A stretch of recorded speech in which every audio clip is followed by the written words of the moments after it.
अगर आपने अपने बच्चों के लिए वोट दिया तो छठ के बाद इस जनता का राज बनेगा, इसका पहला संकल्प है।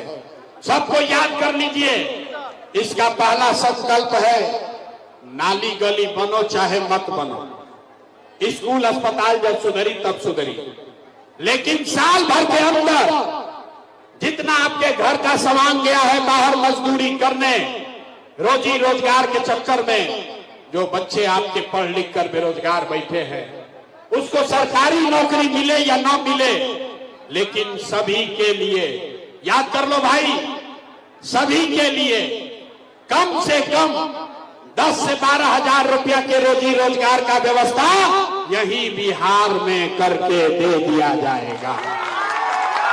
होना चाहिए, होके के चाहिए, बात बुझाई।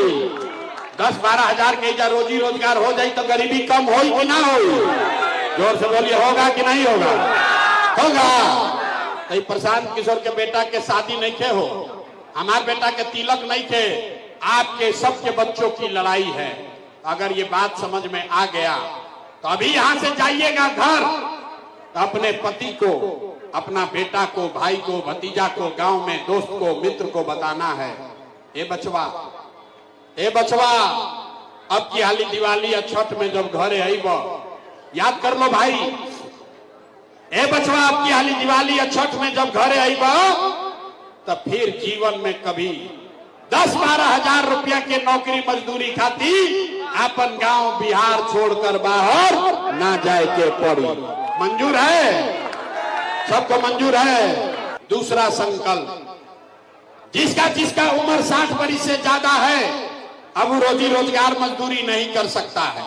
और नीतीश कुमार उसको अभी 20 वर्ष से 400 रुपया भीख दे रहे थे, 1100 रुपया किए हैं।